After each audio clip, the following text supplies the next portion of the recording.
Hai guys, ketemu lagi di channel YouTube Dr. Andreas. Jangan lupa ya, like, komen, dan subscribe. Ikutin ya. Ayo. Dah.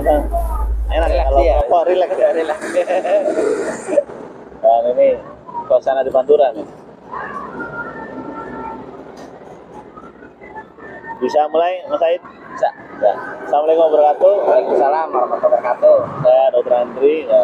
Alhamdulillah Mas Said ini bisa hadir di inilah jalur Pantura nih. Suasananya gimana, Adem? Alhamdulillah adem hari ini. Ramai lancar. Pantura hampir lancar ya. Nah, saya melihat perjalanan Mas Said. Kalau kita melihat dari kacamata lingkungan kan kita bisa lihat, dan itu kan paling mudah, apalagi sekarang era medsos ya. Dan di saat posisi ada bencana alam ya, ini kita bicara tentang kepedulian teman-teman ya.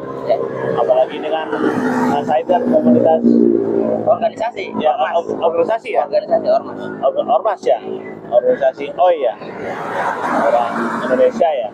Dan itu di saat posisi ada kegiatan bencana alam, hampir semuanya solid terjun menjadi relawan. Apa yang membuat Mas Said bisa termotivasi bersama relawan-relawan tersebut, teman-teman ya? Ya. Jadi kita itu dulu terkait keorganisasian terlebih dahulu. Kebetulan memang dulu tahun 2017 saya terpilih menjadi ketua Badan Pengurus OI Kabupaten Indramayu. Lalu habis tahun 2021 kemarin akhirnya muskap kembali, terpilih kembali menjadi ketua BPKOI Indramayu. Dan ini tentunya amanah yang memang dalam ADART kan harus betul-betul searah dengan ADART kita. Nah, kebetulan di tahun 2017 itu saya juga membaca beberapa poin dalam ADART, diantaranya adalah badan otonom. Nah, badan otonom ini kalau di Ormas OI ada untuk sosial dan kemanusiaan. Sosial dan kemanusiaan ini namanya OI Crisis Center. Nah, OI Crisis Center inilah yang menjadi alat juang. Berarti kalau alat juang berarti induknya kita nih, Badan Pengurus Kabupaten. Sehingga alat juang untuk sisi sosial kemanusiaan kita harus betul-betul dibentuk. Jangan sampai nanti bentuk itu bukan berarti dibentuk lembaganya saja, badan otonomnya saja, tapi manusianya harus dibentuk, relawannya. Nah, membentuk inilah yang pada akhirnya menjadi unit pelaksana nasional OI Crisis Center melakukan beberapa pelatihan bekerjasama dengan Basarnas dan segala macam. Yang pada akhirnya relawan-relawan kita itu sudah dilatih, bahkan potensi itu bagian dari Basarnas yang telah dilatih dan bersertifikat oleh Basarnas. Sehingga apa? Sehingga sertifikat water rescue untuk pertolongan di air, sertifikasi untuk di ketinggian, juga sertifikasi di jungle juga ada, atau head juga ada, Bahkan yang terakhir kita di Cirebon itu kalau nggak salah 3 atau 4 hari ya, itu untuk medical first responder. Jadi pertolongan pertama yang merespon ketika ada sesuatu hal yang terjadi. Nah, jadi OI ketika terjun ke lapangan untuk ikut serta dalam SAR atau pencarian dan pertolongan, itu tentunya harus diidentifikasi dulu oleh kita bahwa ini kejadian apa nih. Kalau kejadian di gunung, kita harus orang yang dilatih. Kalau kejadiannya di air kayak pencarian orang hilang atau dayung patah, itu yang memiliki sertifikat water rescue. Lalu juga untuk yang mungkin di longsor-longsor itu juga harus vertical rescue. Jadi kita harus dapat bisa membantu Basarnas, tapi tidak untuk menyulitkan, karena kekhawatiran kita Basarnas lagi mencari seseorang yang mungkin karena tenggelam atau segala macam, akhirnya direpotkan dengan mencari relawan yang tidak mampu, punya skill ya, yang pada akhirnya relawannya tenggelam. Harusnya ini sudah ditemukan selesai, malah dua kali kerjaan. Nah, makanya ini yang menjadi dorongan kami, bahwa kita tidak hanya untuk menolong di wilayah bencana, tapi kita juga harus meningkatkan sumber daya manusia. Karena wilayahnya ada di Badan Pengurus Kabupaten Indramayu, tentunya ya sumber daya manusia Indramayu. Sehingga potensi-potensi yang ada di Indramayu itu kita tingkatkan sumber daya manusia. Nah, sumber dananya dari mana? Dari Allah. Ya. Dari Allah. Karena biasanya kita ini hanya perantara mereka lah donatur yang tersebar di berbagai tempat. Biasanya kita itu menggalang dana. Ketika ada bencana kita pasti galang dana. Nah, galang dana itulah yang sebetulnya kami itu hanya sebagai perantara. Mereka orang-orang hebatnya adalah orang yang menyisihkan uang Rp500, orang yang menyisihkan Rp2.000 di palang pintu kereta api Trisi, di palang pintu kereta api Hargelis, di lampu merah Jatibarang, bahkan di lampu merah Karangampel. Nah, kita sebar berapa titik ini untuk dapat bisa membantu minimal meringankan. Apakah kita kirim relawan ataukah kita hanya mengirim bantuan berupa logistik. Itu pun harus kita mendapat ketepatan kebutuhan, karena OI tersebar se-Indonesia ya. Sehingga kita pasti minta asesmen disebutkan atau data. Pendataan ini akan kita olah, apakah pada akhirnya kita memutuskan untuk menerjunkan relawan atau tidak. Karena pengolahan data inilah yang menjadi kita ini jangan sampai mubazir. Ya. Mubazir kenapa? Karena kadang-kala kalau kena banjir itu ngumpulin kaos bekas, baju bekas segala macam gitu. Dan ternyata itu mubazir rata-rata kalau kita nggak melakukan pendataan terlebih dahulu.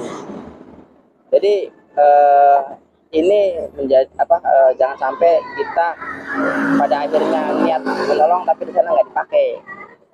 Karena banyak kejadian itu pakaian-pakaian bekas atau layak pakai itu sampai berpuluh-puluh ton yang tidak dipakai. Nah, makanya harus tidak efektif. Makanya Ormas OI ini waktu kejadian di Palu, bencana Palu itu likuifaksi, ya, gempa tsunami ditambah likuifaksi. Itu kita alhamdulillah di sana menerjunkan relawan, kita memitigasi, mendata, mencarinya, yang kita ternyata hasil dari mitigasi kita itu, ya mohon maaf dok. Jadi kita itu malah kita tidak tertarik untuk ke sembako. Kita belum tertarik ke obat-obatan. Kita tertariknya kepada dampak dari kotoran manusia. Itu kalau satu orang itu per hari kotoran manusia 1 kilo, itu di penampungan bisa nyampe ada sekitar 100 atau 200 orang. Bayangkan kotoran itu kalau dibuangnya sembarangan, itu 200 kilo dikali berapa? Ini akan menjadi penyakit baru di Sentri. Makanya hasil galang dana kemarin itu kita membangun tempat-tempat toilet. Karena apa? Karena kita menghitung jumlah penas. Nah, kadang-kadang nggak terpikirkan Gitu. kalau yang lain, kadang taunya sembako, ya kan, Iya. kesehatan saja. Betul. Sama dari kotoran tersebut Iya. jadi masalah juga. Iya. Jadi masalah besar. Karena lalat apa segala macam itu menjadi penyakit baru. Sehingga apa? Sehingga kita di sana alhamdulillah relawan membangun sekitar 5 toilet umum, lalu juga musola darurat ada 2, kita bangun musola darurat 2 di sana. Yang katanya dari hasil kedaruratan itu akhirnya jadi musola bener karena ulang rehabilitasi dan segala macam. Ya. Dan sumber air. Jadi kita di sana juga membangun sumber air masing-masing. Tapi sampai sekarang masih ada ya, alhamdulillah ya. Masih mengalir. Itu sedekahnya dari jalanan tadi. Tuhan. Berarti ya orang yang ngasih bantu ya sampai sekarang masih. Sampai sekarang kita hanya perantara. Ya. Nah, saya kan melihat di medsos tentang posisi pelatihan tadi itu bencana alam. Dan mungkin kan di masyarakat biasa mungkin ya jarang terpikirkan ya. Karena kita nggak tahu bencana itu kapan. Tapi di itu ada pelatihan yang benar-benar seperti ya bukan seperti emang serius ya. Serius. Itu berapa hari itu pelatihan sana? Ya biasanya kan kalau dari organisasi sendiri biasanya itu kerjasama sama teman-teman relawan yang lain. Iya. Karena kebetulan kan OI juga bagian dari para perumus dan pembentuk dari Forum Pengurangan Risiko Bencana Kabupaten Indramayu itu bagian dari BNPB. Nah, para relawan-relawan pengurangan risiko bencana ini dilatih untuk bagaimana memitigasi apabila ini terjadi agar tidak ada bencana. Jadi mengurangi risiko bencana, pengurangan risiko bencana. Contoh, setiap tahun itu pasti FPRB itu mengadakan mitigasi susur sungai. Iya. Nah, susur sungai ini akan didata berapa tanggul-tanggul yang longsor, berapa kemungkinan ketika kubikase air sedang meningkat tinggi ini akan menjadi potensi jebol atau mungkin apa, itu akan dijadikan kajian-kajian. Nah, kajian itu nanti akan diserahkan ke BPBD sebagai bagian dari BNPB tadi, pengurangan risiko bencana. Nah, tinggal bagaimana menindaklanjuti dari BPBD, apakah ke BBWS dan segala macam lain-lain. Itu pekerjaan yang menurut saya berpikir jauh sebelum apabila itu terjadi. Nah, dan di pengurangan risiko bencana itu ya ada pelatihan-pelatihan yang sekiranya pada akhirnya menghitung berapa kecepatan air, berapa elevasi nanti yang akan menggenangi unit warga, itu akan menjadi pertimbangan dalam penilaian itu. Lalu OI juga bagian dari saat membentuk FKP 3D, Forum Koordinasi Potensi Pencarian dan Pertolongan Kabupaten Indramayu. Ini di bawah naungan Basarnas. Jadi ada di bawah naungan BNPB, ada naungan Basarnas. Dua ini. Sehingga apa? Sehingga saat sebelum terjadi dan pasca ini BNPB. Tapi kalau saat disaster kejadian ini Basarnas beserta FKP 3D-nya. FKP 3D itu isinya siapa saja? Ya relawan. Ada OI, ada lembaga-lembaga kemanusiaan lainnya yang ada di Kabupaten Indramayu. Dan ini menjadi kekuatan kita bahwa saling mengisi. Misalnya OI punya pelampung, yang itu nggak punya pelampung tapi punya apa? Berarti itu pelampung OI punya juga ya? Harus punya, karena itu kecepatan yang sampai yang bor apa? Ginda. Sensor. Punya. Karena tipikal Indramayu, bencana-bencananya yang sering terjadi di wilayah kita ini, pertama angin puting beliung. Yang kedua jelas banjir. Banjir. Ini yang langganan.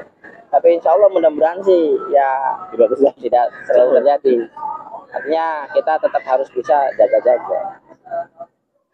Nah, begitu, ini yang saya lihat nih, ada nggak kendala atau cibiran? Nah, ini apa sih? Kan orang-orang khawatir ada apa? Tidak mendukung gitu dari orang-orang. Ya, kalau ini kan ormas, oh ikut-ikut. ya. Terus apa yang dihadapi dan terus solusi dari Mas Said seperti apa? Jadi kalau kita bicara dunia kerelawanan, di dalam aturan dalam pencarian dan pertolongan itu kan tentunya sudah ada safety officer dari Basarnas. Nah, sehingga safety officer ini mengklasifikasi apakah dia itu masuk ke dalam logistik ataukah dia itu masuk ke dalam pencarian dan pertolongan. Sehingga klasifikasi itu semua relawan diperlukan. Semua relawan diperlukan, baik itu logistik, kesiapan alat dan segala macam disesuaikan dengan keahlian tadi. Sehingga apa? Sehingga relawan yang tidak memiliki keahlian sama sekali, misalnya modal nekat, modal nekat itu banyak. Biasanya mereka ditempatkan untuk dapat bisa membantu di bidang logistik, bungkus nasi. Berarti ada semuanya, ada peran semua ya? Iya, semua ada peran. Jadi tidak semua relawan itu harus ke desa besar.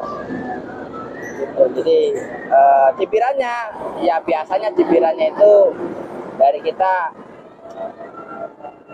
repot-repot temen nolong di wisata sudah ada. Kerjane. Ngapain dia nolong-nolong orang, sudah ada BNPB, ya, nah, BPBD, itu dari orang luar nih. Basarnas. Dari keluarga ada nggak kadang-kadang yang bikin?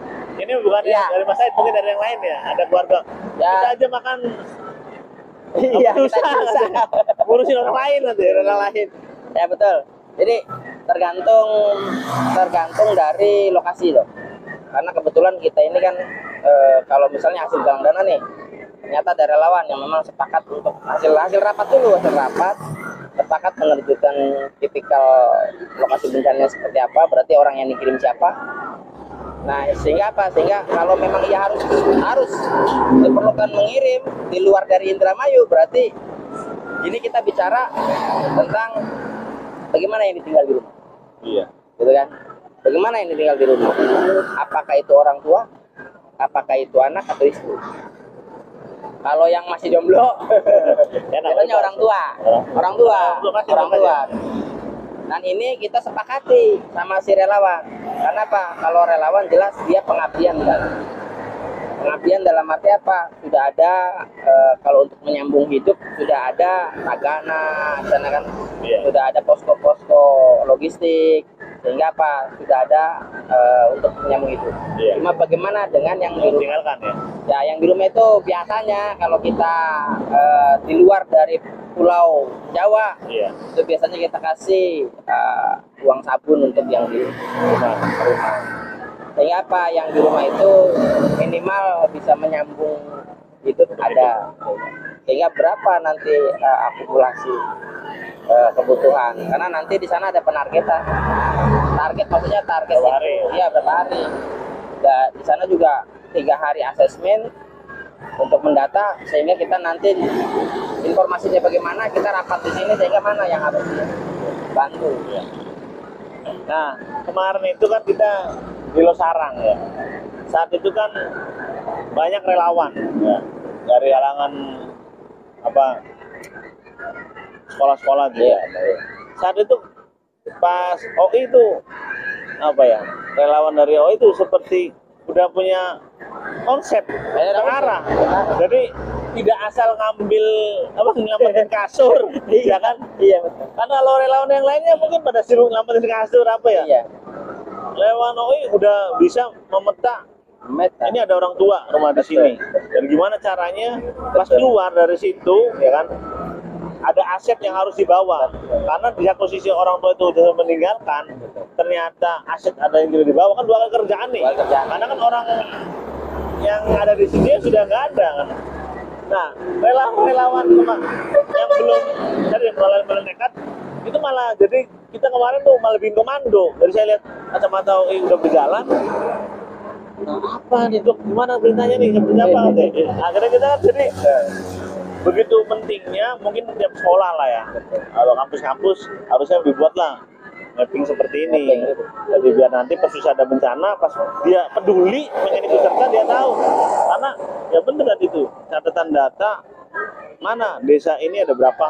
Ya kan? Jiwa yang terus di tempat pengungsian berapa jiwa, terus juga klasifikasi bayinya ditulis semua ya. Itu mah relawan ya ngasih makanan, yang ngasih makanan aja datang nggak ada. Di satu sisi diminta pertanggungjawaban, ya kan, oleh orang-orang yang donatur, ya tidak ada. Ya, makanya akhirnya ya mungkin banyak orang-orang yang donatur salah paham juga. Padahal mah makanannya nyampe, cuma data aja yang tidak ada. Kalau di banjir dok, kalau di banjir nih ya, justru itu beda kalau misalnya banjir bandang dengan banjir yang terendam gitu ya dok. Jadi jangan selalu berpikir ke arah logistik. Kita membelikan kain pel atau pelan aja itu cukup membantu mereka loh.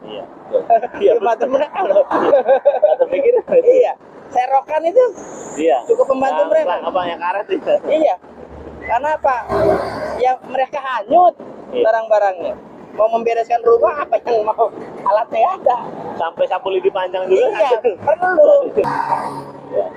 Jadi ya intinya apa tadi ya? Ya harusnya bagi orang-orang yang relawan nekat harusnya berkoordinasi ya. Berkoordinasi, makanya dibentuklah FKP 3D itu sehingga nanti seluruh relawan itu nanti karena kan nanti laporannya ke Basarnas. Laporannya ke Basarnas ada berapa kekuatan relawan, baik relawan nekat maupun relawan yang memang di dalam posisi SAR gitu ya, search and rescue. Ya, karena tadi benar masalah makanan udah ada dari Basarnas tuh. Iya. Kan mengingat jumlah ini ada di mana? Ada di mana? Khawatirnya relawan nekat ini tidak masuk jumlah hitungan dari relawan tadi ya. Akhirnya pas Susi ada nasi bungkus nggak kebagian. Iya bener ya, malah ribut tuh loh, saya relawan nggak kebagian nggak makan. Justru relawan harus diisi dulu bro. Kalau di OI sebelum membagikan makanan dia harus makan dulu. Iya. Karena ketika makanan yang dibawa itu tidak akan sampai ketika pada akhirnya relawan lemas karena nggak makan. Nah, ini perlu diingat juga nih. Jadi bagi relawan nekat, datengin pos. Betul. Karena itu bisa sebagai data. Ya, mapping ya. Ya karena kemarin juga iya tadi. Mana yang butuh sarung tangan karet, mana yang butuh sepatu, bootnya. Ya. Karena biar tahu yang belum bawa, yang sudah bawa, sampai jas hujan juga disiapkan. Karena kan relawan juga harus safety. Iya. DOI itu melarang terjun ke pencarian dan pertolongan kalau dia tidak safety. Nggak mau. Kalau udah safety, bungkus. Baru boleh berangkat. Paling bungkus. Nah, ini kan bicara tentang OI dan Mas Said. Ya. Begitu kuatnya untuk peduli khususnya lingkungan ya. Saat itu saya melihat Mas Said itu membawa gergaji Enso ya. Dan itu ya pemikiran saya dulu Mas Said belajar dari mana? Tapi posisi lihat tuh pas direkam tuh lihat bener potongnya. Nah, akhirnya kan jalan udah macet. Nah, ya saya yang diharapkan saya pribadi ya, mungkin harapan saya juga ada nggak Mas Said memberi bimbingan kepada teman-teman masyarakat pemuda lah untuk menggunakan alat tersebut.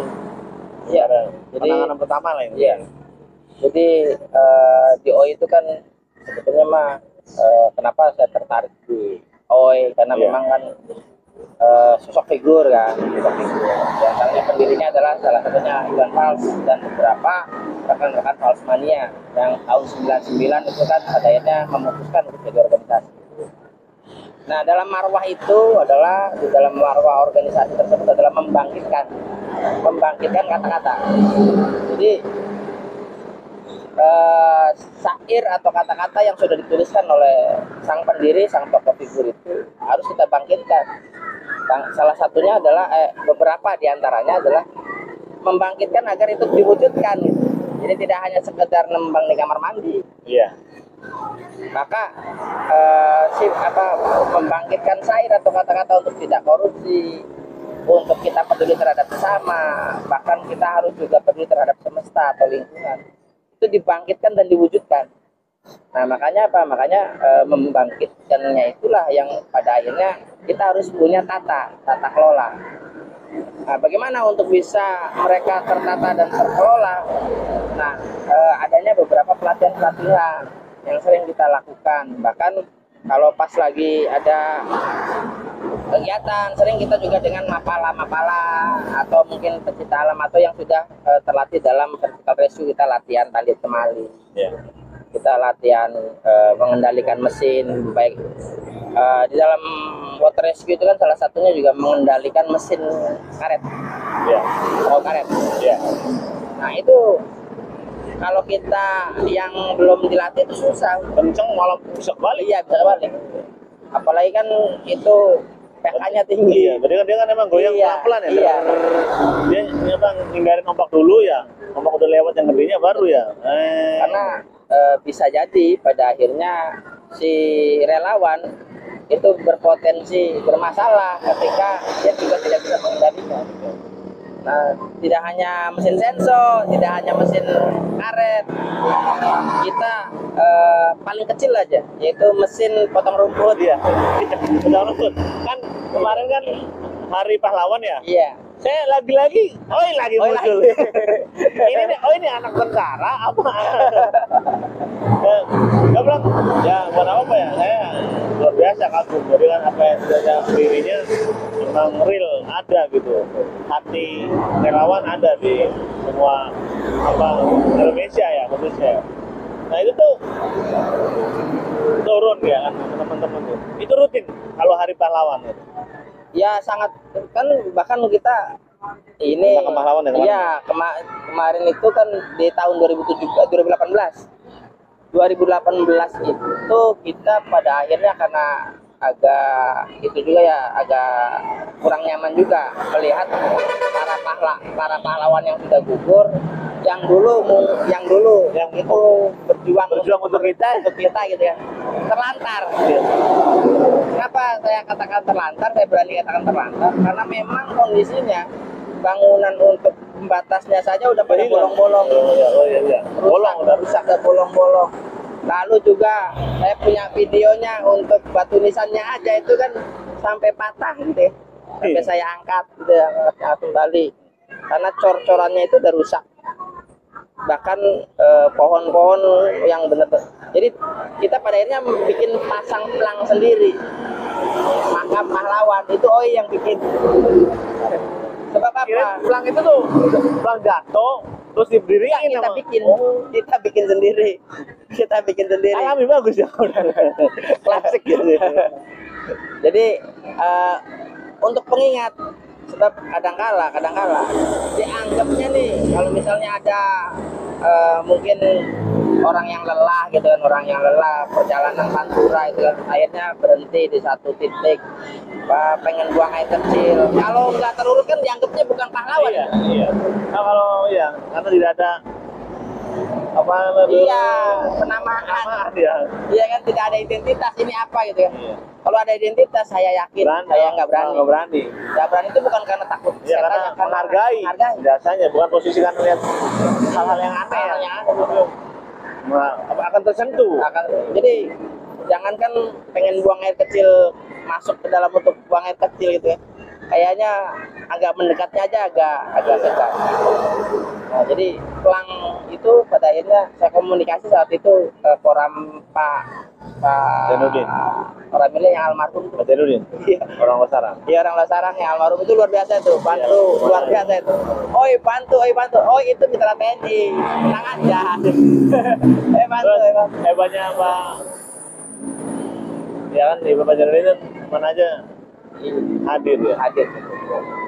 Ya Allahumma qfirlahum warhamhum wa afi'anhum. Nah, dia luar biasa. Dia kan orang di sini. Anti itu pesan yang ingat aja. Iya, luar biasa. Ya, saya akhirnya pas mengikut sering komunikasi dengan Mas Said juga. Kadang-kadang ya gue karena kesibukan ya. Kesibukan akhirnya kadang-kadang ya hal seperti itu emang kadang-kadang lupa kita ya. Ya, mungkin dari teman-teman ini luar biasa untuk mengingatkan kita semua. Nah, pesan apa yang disampaikan ini terakhir nih? Pesan apa yang disampaikan Mas Said nih untuk kita semua lah, untuk teman-teman Indonesia masyarakat Indramayu. Ya, sebentar lagi tanggal 1 Oktober nih Dok. 1 Oktober kita akan mengadakan hari ulang tahun OI Indramayu yang ke-22 tahun. Tanggalnya itu tanggal 20, sebetulnya tanggalnya adalah di tanggal 7 September kemarin. Dan saja kita mempertimbangkan beberapa hal karena kita harus masuk sosial. Kebetulan insya Allah tanggal 1 Oktober itu hari Sabtu malam Minggu. Ini tepatnya di halaman kantor Karanganyar. Waduh, barat dekat lah. Desa Karanganyar. Ayo berkunjung wilayah barat. Nah ini kita akan melakukan beberapa kegiatan, diantaranya adalah kegiatan gelar budaya. Gelar budaya. Jadi kita nggak pakai panggung untuk acara ngeband atau apa, tidak ada.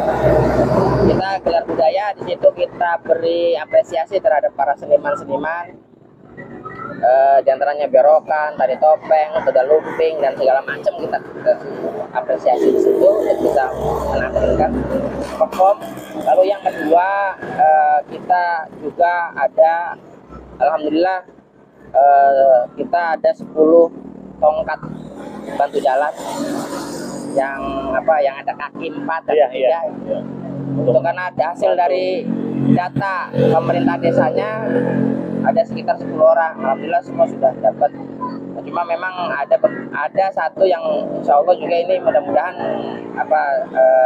donaturnya ada, itu kita butuh, ada yang satu kakinya putus. Kita coba bantu itu dulu. Kita akan dorong dengan Basnas. Mudah-mudahan Basnas bisa peduli menindaklanjuti lah, bukan peduli, menindaklanjuti dari insya Allah. Mudah-mudahan kita akan. Dan yang terpentingnya adalah tema kita. Tema kita ini membangunkan bumi. Iya. Membangunkan bumi ini satu tema yang saya ambil sehingga disepakati dalam forum rapat pengurus itu dilihat dari dulu populer sekali di wilayah Karanganyar, khususnya Anjun, yaitu getak.